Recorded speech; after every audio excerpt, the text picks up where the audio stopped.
Selamat pagi dan salam sejahtera untuk kita semua. Ketemu lagi di materi Bahasa Indonesia kelas 11, yaitu kompetensi dasar 4.1, yaitu merancang pernyataan umum dan tahapan-tahapan dalam teks prosedur dengan organisasi yang tepat secara lisan dan tulis.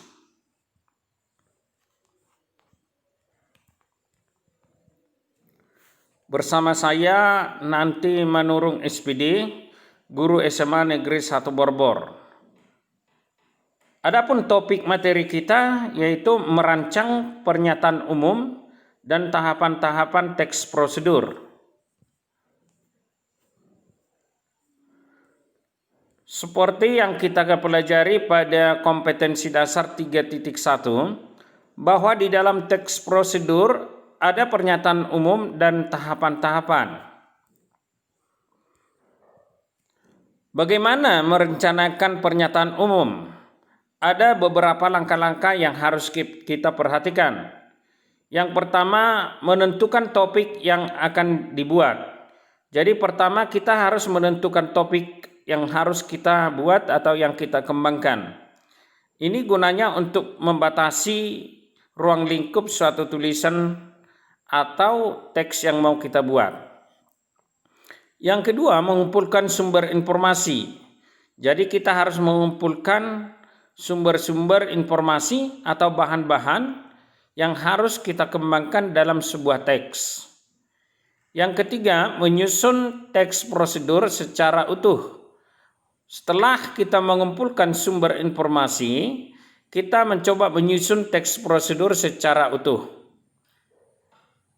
dan memasukkan kata-kata atau pengembangan menjadi sebuah teks. Nah, yang keempat, menggunakan bahasa yang logis. Yang bahasa-bahasa yang kita kembangkan itu harus yang logis. Nah, yang kedua adalah tahapan-tahapan dalam teks prosedur. Ada beberapa yang harus kita perhatikan atau cara membuat bagaimana tahapan-tahapan dalam teks prosedur tersebut. Yang pertama, tahapan kegiatan disusun menggunakan angka, yaitu langkah pertama sampai langkah terakhir. Jadi kita susun dulu tahapan kegiatan itu dengan menggunakan angka mulai 1 sampai yang terakhir atau tahapan yang pertama sampai selesai. Yang kedua, tahapan dilakukan secara runut atau berurutan. Jadi jangan ada yang tidak berurutan. Kita urutkan langkah demi langkah. Yang ketiga, tidak boleh ada tahapan yang terlewatkan atau tertukar. Jadi jangan sampai ada langkah itu yang tidak tertuliskan, apalagi tertukar urutannya.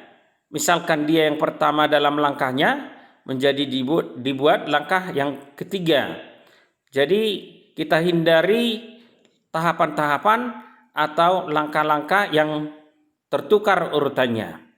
Yang keempat, kita lihat apakah tahapan yang dilakukan itu sudah sesuai dengan tujuan yang diharapkan. Jadi kalau kita melakukan sesuai dengan tahapan-tahapan itu, kita lihat tujuannya.